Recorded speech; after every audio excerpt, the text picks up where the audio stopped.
Hai Mas Bro dan Mbak Sis, semoga sehat selalu. Oke, kali ini kita akan membahas terkait dengan yokai, makhluk mistis yang menyenangkan dari Jepang. Di sini kita akan membedah secara definisi dan karakteristik berdasarkan dari berita-berita yang ada di internet. Kita mulai langsung aja.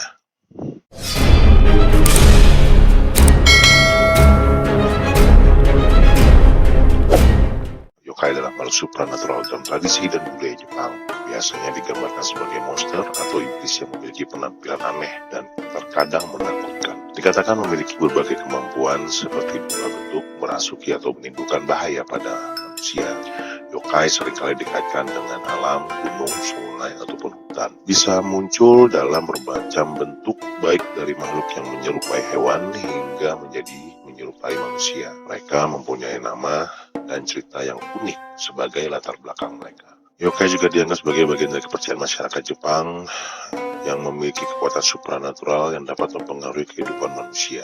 Oleh karena itu, yokai seringkali digunakan sebagai metafora atau simbol untuk menggambarkan keadaan sosial dan politik dalam masyarakat pada masa itu. Kemudian yang menjadi pertanyaan adalah, apakah yokai dan hantu itu sama atau berbeda? Kalau dilihat dari bahan yang saya temukan di internet, definisi dari keduanya itu berbeda. Dari karakteristik secara umum digambarkan, yokai adalah makhluk supranatural yang memiliki berbagai macam bentuk dan sifatnya kekuatan magis. Sifatnya bisa baik ataupun buruk dan dapat berinteraksi dengan manusia. Sedangkan hantu yang dikenal di masyarakat Jepang itu pada umumnya digambarkan sebagai roh atau arwah dari orang yang telah meninggal dunia. Hantu biasanya digambarkan sebagai roh yang datang dari dunia lain atau sulit untuk berinteraksi dengan dunia manusia. Di sini kita akan mendefinisikan beberapa contoh kecil perbedaan yokai ataupun hantu. Menurut tradisi dan kebudayaan dan kultural dari masyarakat Jepang pada saat itu, mereka mempercayai yokai mempunyai beberapa jenis. Kita jelaskan satu persatu. Pertama, kappa.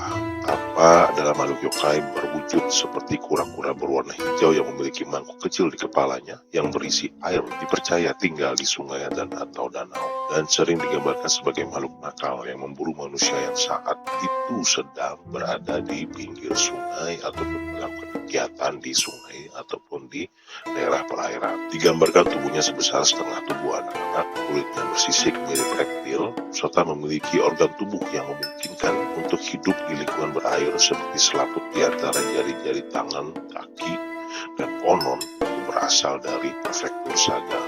Kedua, Oni. Oni adalah makhluk yokai yang berwujud iblis besar dengan kulit berwarna merah atau biru, tanduk di kepalanya, dan memiliki kemampuan supranatural. Tangan dan kakinya seperti tangan dan kaki beruang. Mereka sering diceritakan sebagai makhluk jahat, suka mempermainkan manusia. Salah satu yang terkenal adalah Shutendoji, yang konon kabarnya tinggal di provinsi Tamba. 3. Kitsune. Kitsune adalah makhluk yokai berwujud rubah yang memiliki kemampuan untuk berubah menjadi bentuk manusia. Mereka sering digambarkan sebagai makhluk cerdik dan licik, tapi juga bisa menjadi pelindung manusia yang baik hati. Mitos ini muncul dari persahabatan antara manusia dan rubah. Dalam kepercayaan Shinto, Kitsune disebut Inari, bertugas sebagai pembawa pesan dari dewa atau kan. Semakin banyak ekor yang dimiliki Kitsune, bisa memiliki hingga 9 ekor. Semakin tua umurnya, konon dikatakan semakin bijak dan semakin kuat pula. Sebagian orang memberi persembahan untuk Kitsune karena dianggap memiliki kekuatan gaib. Pada abad pertengahan, orang Jepang percaya kalau ada wanita yang sedang berada di saat malam ataupun di saat sore sendirian, maka dipercaya dia adalah Kitsune.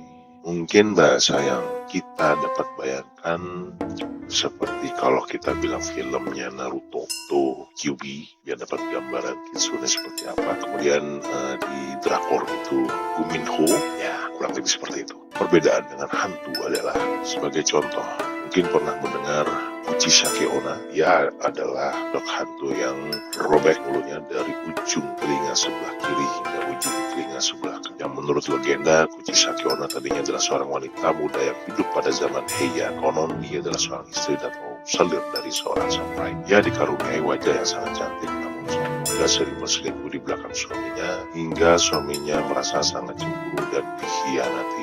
Dia menyerang dan membelah mulutnya dari piring Dan dalam legenda urban, Kuchisake Onna adalah seorang wanita korban operasi wajah yang gagal. Konon dokter yang mengoperasi wajahnya memakai pomade dengan bau yang menusuk. Ketika sedang dioperasi, ia tidak bisa tenang karena bau sehingga dokter secara tidak sengaja memotong mulutnya hingga robek. Wanita itu menjadi histeris dan marah lalu membunuh dokter itu. Belakangan ia dibunuh oleh para penduduk kota dan menjadi hantu penasaran.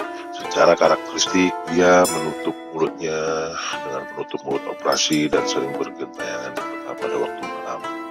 Konon, jika dalam keadaan berkabut dan bertemu dengan seseorang jalan yang sepi, ia akan bertanya, apakah saya cantik? Bila menjawab ya, maka ia akan membuka maskernya dan bertanya lagi, bagaimana bila seperti ini?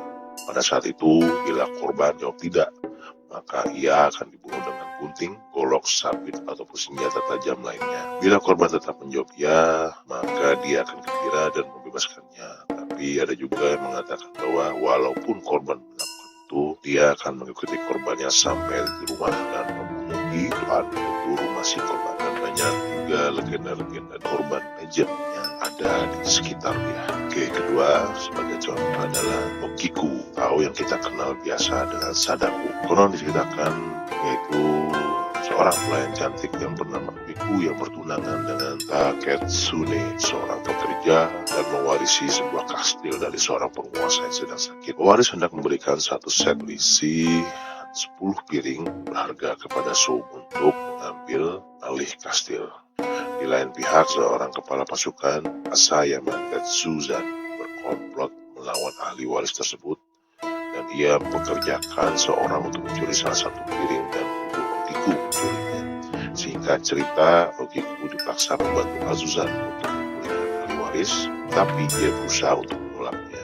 Okiku dituduh mencuri piring berharga tersebut sehingga ia mendapat siksaan dengan mengikat dirinya di atas sumur. Azuzan pun kemudian membunuh dan membuang mayatnya ke dalam sumur tersebut. Yokai menjadi populer dalam kebudayaan Jepang selama berabad-abad. Oke, mungkin itu salah satu contohnya. Terkait dengan yokai, dia menjadi sebuah pop culture di Jepang yang sudah menjadi populer dan memiliki penggemar budaya pop Jepang di seluruh dunia. Dalam kebudayaan Jepang, sisi positif yang dipandang dari kultural dan budaya mereka dianggap sebagai makhluk yang membawa keberuntungan atau kebaikan dalam beberapa kisah. Bahkan mereka mendapatkan festival khusus yang disebut dengan festival yokai. Di sana mereka merayakan makhluk supranatural tersebut yang diadakan di kuil ataupun tempat suci lainnya saat musim panas atau musim gugur. Di festival ini juga banyak sekali aktivitas yang dilakukan seperti parade, pertunjukan musik dan tari, pameran seni dan penjualan barang-barang yang terkait dengan yokai.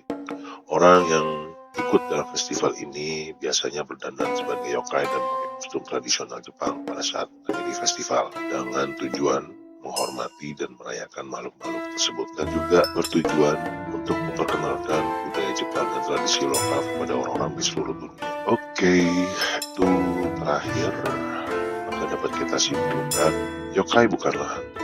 Yokai konon dipercaya sebagai makhluk supranatural yang memiliki kepribadian yang berbeda-beda dan memiliki kehidupan sendiri yang seringkali dipercaya mempunyai kekuatan supranatural dan hubungan sendiri. Dalam budaya kultural dan budaya Jepang, yokai mendapat tempat tersendiri di masyarakat Jepang dengan diadakannya festival tersebut untuk menghargai dan menghormati dari kebudayaan yang ada sejak turun-temurun. Oke, mungkin itu saja informasi yang bisa saya berikan. Jangan lupa subscribe, like, dan share, kawan. Oke, bye.